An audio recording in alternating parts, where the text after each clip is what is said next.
네, 2025년 을사년 신년 운세 사주 분석입니다. 이번 시간은 정묘일주가 되겠습니다. 일주론을 중심으로 해서 이제 한 해의 운세를 한번 살펴보는 건데요. 일단은 정묘일주 한번 어떤 일주인지 한번 보시겠습니다. 일주론으로 이제 보는 거는 이제 일지의 지장간을 먼저 분석을 하고, 그 다음에 일간 정화의 속성, 그 다음에 정묘일주의 12운성, 뭐 전체적으로 분석을 해야 되겠죠. 일지가 이제, 묘목이 되겠죠. 묘의 지장간은 간목하고 을목이 묘 안에 들어 있어요. 뭐 지장간 뭐 다 아시죠? 숨은 천간입니다. 네. 그래서 이제 정묘일주는 천간과 지지가 모두 음으로 구성되어 있죠. 그래서 자기의 생각이나 여러 가지 어떤 그런 마음들을 겉으로는 잘 드러내지 않습니다. 이제 성격 자체는 좀 내성적으로 볼 수가 있는데, 일지가 인성을 다 가지고 있죠. 정인, 편인. 이건 다 이제 학업과 관련된 어떤 그런 지지이기 때문에 학업 능력이 굉장히 우수하다 이렇게 볼 수 있고, 정묘 문곡귀인이에요. 이제 그 병지에 있으면 문곡귀인이죠.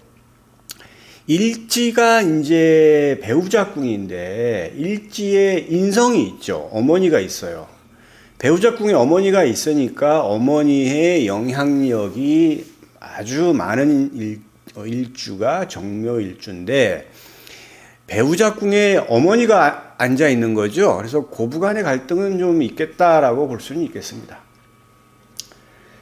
자, 보면 이제 정화가 묘목을 보면은 병지예요. 이건 영마지인데, 이거는 이제 활동성이나 어떤 해외 관련 이런 것을 의미하죠. 그래서 이제 이 12운성을 잘 파악을 해야 되는데, 간목이 묘목을 보면은 이거는 이제 왕한 거죠. 간목이. 그래서 왕좌, 여기 있는 병궁 이렇게 얘기를 합니다. 지장간을 나타낼 때는 일지의 12운성을 먼저 보고 지지의 지장간의 12운성을 나중에 판단을 해서 왕좌, 병궁 이렇게 얘기를 합니다. 을목이 묘목을 보면 녹지예요. 그래서 녹좌, 병궁 이렇게 얘기를 합니다. 그러니까 지장간에 있는 12운성을 먼저 앞에 놓는 거죠. 예. 그리고 어차피 이건 병궁이니까 이렇게 보면 정인은 왕자 병궁이에요. 그래서 이 정인이라는 거는 학업, 그 다음에 계약, 명예, 어머니 이런 걸 의미하는 거죠. 왕한 거죠. 그게 왕하다는 거는 굉장히 뭐냐면 높은 단계입니다. 그래서 지적 수준이 굉장히 높아요. 그리고 어머니가 정인은 어머니를 의미하는 거니까 어떤 의미? 인성이니까 현출하고, 그리고 병궁, 역마에 있는 거죠. 활동적인 어머니일 것이다 라고 볼 수가 있겠어요. 편인은 좀 독특한 거예요. 일반적이지 않은 사고방식인데 이게 녹좌인 거죠. 그러니까 독특하고 끼가 있어요. 예. 그리고 일지도화죠. 좌우묘 도화인데 그걸 도화를 깔고 있죠. 그래서 외모가 굉장히 괜찮고 풍류를 즐기는 그런 정묘일주, 직업적성으로는 전문직, 그 다음에 의료, 교육, 공부 잘합니다. 네. 그리고 역마지에 있죠. 해외 관련된 거. 예. 이러한 정묘일주가 을사년을 만난 거죠. 그러면 을사, 자, 보시게 되면 세운천간이 을목이죠. 세운지지가 사화예요. 이 을사가 정묘일주의 사주 원국으로 들어오겠죠. 네. 자, 그래서 이걸 뭐 한 해 운세 분석은 결국은 천간과 지지, 세운천간, 세운천간과 세운지지가 원국에서 어떻게 작동되느냐를 분석을 해서 이제 보는 거죠. 자, 그러면 을목은 정화 입장에서는 편인이죠. 편인. 자, 편인은 이거는 뭐냐면 좀 치우친 거예요. 치우친 거. 편인인데 이거는 이제 일반적이지 않은 어떤 독특한 사고방식, 지식 체계 이런 거예요. 그러니까 내가 2025년 을사년에는 뭔가 좀 독특하게 뭔가 좀 새롭게 뭔가 좀 공부를 한번 좀 해볼까? 뭐 이런 거겠죠. 요즘에 뭐 공부라는 게 뭐 꼭 책을 봐야 공부가 아니고 요즘에 뭐 유튜브, 뭐 인터넷, 뭐 여러 가지 어떤 지식을 습득할 수 있는 루트가 굉장히 많죠. 그러니까 이제 그런 거에 대해서 일반적이지 않은 어떤 인성을 추구하는데, 자, 이 을목이 오는 건데, 이 편인이잖아요, 정화 입장에서. 근데 얘가 작동이 되느냐, 안 되느냐는 이 천간은 합이 되어야 돼요, 합이 되어야만 얘가 작동이 돼요. 천간 오합, 갑기, 을경, 병신, 정인, 무게합인데 2025년은 을사년이죠. 이 세운 천간 을목은 경금이랑 합을 하죠. 그죠? 그 경금을 봐야 돼요. 그러면 드러난 천간에 경금이 있을 수가 있겠죠. 그죠? 그 다음에 지지의 지장간, 숨은 천간 경금하고도 을경합을 할 수도 있겠는데 지지의 지장간에 경금이 있는 거는 사, 신, 유, 요거 세 개밖에 없어요. 12가지 지지 중에서. 사는 무경병이죠. 신은 무인경, 유금은 경신이. 다 경금이 있죠. 예. 그래서 드러난 천간하고 이렇게 합이 되면 먼저 합을 해요. 천간과 천간끼리. 그러면 얘랑 합을 하느라고 얘가 작동이 되지가 않아요. 네. 그래서 정묘일주가 2025년 을을 만났는데 천간에 경금이 있는 정묘일주다라고 한다 그러면 얘랑 이렇게 합이 돼가지고 그냥 무탈한 한 해가 되는 거예요. 특별한 거 없어요. 천간에 작동하지가 않아요. 어느 경우에 정묘일주가 천간에 경금이 있는 경우에는 그렇고 천간에 경금이 없고 지지에 사나 신이나 유가 있다. 예. 예를 들어서 뭐 뱀띠다, 원숭이띠다, 닭띠다 이렇게 한다 그러면 이 을목이 작동되는 거예요. 이 지장간에 있는 경금하고 을경합을 하는 거죠. 이걸 이제 합생이라고 해서 합이 돼서 생산을 하는 겁니다. 예, 생산을 하는 거예요. 그래서 편인이 작동이 돼요. 그 편인이 일부에서는 뭐 흉성이라고 보기도 하지만 저는 그렇게 보지는 않습니다. 제가 임상을 해보면 편인이 들어왔을 때 크게 나쁜 점이 크게 없었어요. 예. 자, 그렇게 이제 보시면 돼요. 예. 자, 그 다음에 이제 세운 지지가 사화죠. 지지는 세운에서 오는 거는 이제 사주 원국으로 들으면서 연지, 월지, 일지, 시지 순으로 쭉 가면서 작동이 되니까 오늘 정묘일주니까 이 묘도 만나겠죠. 그죠? 사화가. 그래서 자축, 인묘, 진사, 오미, 신유, 수래 12가지 지지를 다 만나겠죠. 그런데 이제 이 사화가 작동이 되는 거는 자, 인신사 형살이 있겠죠. 그죠? 그 다음에 사해충이 있겠죠. 그 다음에 사신합이 있어요.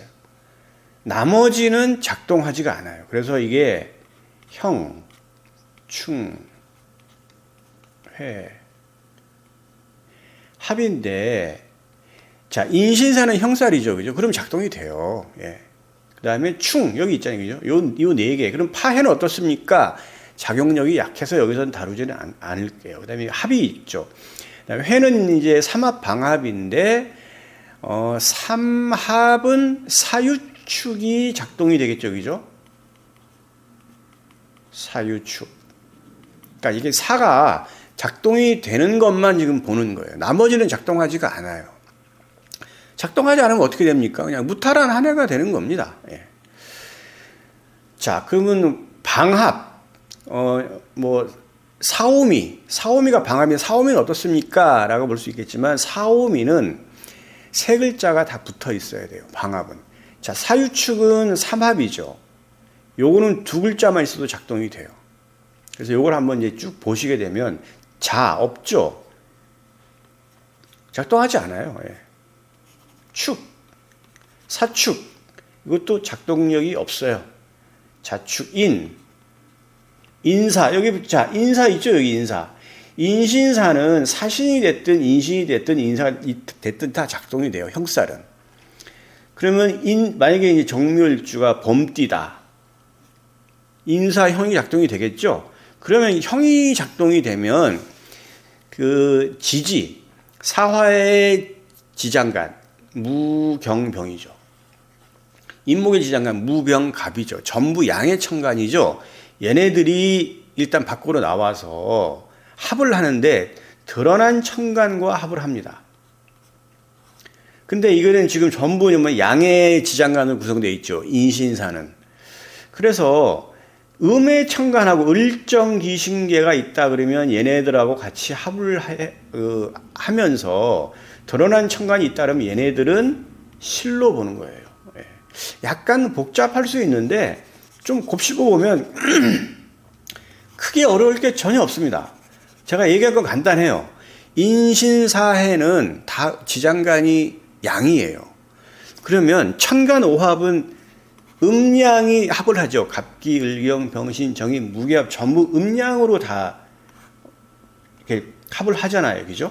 그렇게 되면 인신사는 어차피 형살이 작동이 되면 지지의 지장간은 전부 양의 천간이니까 드러난 음의 천간과 합을 하게 되겠죠. 그럼 그 드러난 음의 천간은 을정기신계예요. 그러니까 정묘일주가 을사년을 만났는데 이걸 잘 봐야 돼요. 을정기신계가 있냐 없냐를 잘 봐야 되고 지지의 사신유가 있나를 봐야 돼요. 그런데 인사는 형살이 되니까 지지에 인이 있다 그러면 예를 들어서 인이 있다고 한다면 얘가 작동이 되는 거예요. 그 다음에 신이 있으면 작동되는 거고 그 다음에 해가 있으면 작동되는 거고 자 사신 그죠? 인사 그 다음에 사해충이 되죠. 그죠? 그래서 요것이 요 글자가 있나를 봐야 돼요. 이 글자가 지지는 그래서 인신사해인데 사 빼고 인, 사, 신, 해. 자, 인신사해인데 지금 사가 있죠. 요건 빼고 정묘일주가 내 사주 일지 지지에 인신해가 있나를 보면 이거는 뭐냐면 유심히 봐야 돼요. 왜? 형살이나 충이 일어나는 경우에는 음의 천간을 가지고 가요. 그래서 이 음의 천간이 나가느냐 안 나가느냐를 잘 봐서 여기에 대해서는 실이에요. 근데 만약에 인신해가 없어요. 정묘일주가. 그러면 2025년에 그냥 무탈합니다. 큰 변화가 없어요. 여러분 살다 보면 어떤 해는 이상하게 변화가 많고 어떤 해는 특별하게 변화가 없는 해가 있어요. 그런 경우에요. 자, 정묘일주가 인신해가 있네? 변화가 많다 없다? 많습니다. 정묘일주가 인신해가 없어요. 거의 변동이 없습니다. 변동이 없어요. 그래서 이거는 좀 유심히 보면 이러한 결과들을 도출해낼 수 있기 때문에 정묘일주다 내가 근데 을사년은 어떤 변화가 있을까라고 보는 거는 간단해요. 제가 반복적인 얘기지만 신, 인, 그 다음에 해, 요거는 형살, 요거는 충, 요렇게 세운 지지하고 작동이 되기 때문에 이 경우에도 만약에 천간에 음의 천간이 없다 그러면 작동이 안 되겠죠. 양양끼리 있는 천간 합이 천간하면 다 음양의 결합이에요. 근데 정묘일주가 드러난 천간이 전부 양이다. 그러면 그 다음에 신, 해, 형살, 충이 일어나도 변동이 없어요. 큰 변화가 없는 겁니다. 그래서 그거를 구분해서 내가 정묘일주인데 일사년에 변동이 많으겠구나 아니겠구나를 알 수 있겠죠. 자, 그러면 만약에 음의 천간이 있어요. 그러면 어떤 변화가 있을까요? 여기에 대한 육친성을 보면 되겠죠. 자, 을목은 편인이잖아요. 그죠? 오늘 을목, 요거 편인 맞죠? 자, 그 다음에 정화, 비견, 기토, 식신, 신금, 그 다음에 편재, 그 다음에 이거 편관이에요. 얘네들이 이룰 수 있어요. 그러니까 금전적인 거, 직업적인 거, 그 다음에 친구들하고 좀 멀어지는 거, 뭐 이 정도예요. 그러니까 이거를 잘 보시게 되면 내가 어떠한 글자가 나가느냐를 잘 보시게 되면 내가 어떤 변화가 있겠구나를 충분히 예측 가능하겠죠. 2024년이 어떤 일이 벌어질 것인지를. 아니면 뭐 만약에 뭐 사신해가 있더라도 만약에 천간이 전부 양으로 구성되어 있다. 갑병무경임 이렇게 양의 천간으로 구성되어 있으면 변동이 없는 거예요. 무탈한 한 해가 되는 거죠. 이렇게 갈리는 거죠. 그래서 그거를 유심히 보면 자기 본인 사주를 충분히 예측할 수가 있는 겁니다. 예. 뭐 이렇게 사주 보는 게 어떻게 보면 간단할 수도 있는데 사실은 뭐냐면 제가 얘기한 건 조금 어려울 수도 있어요. 그런데 그런 부분을 좀 한번 반복해서 한번 들어보시면 크게 어렵지 않습니다. 네. 정묘일주 을사년 잘 되길 바라겠습니다. 여기까지 하겠습니다.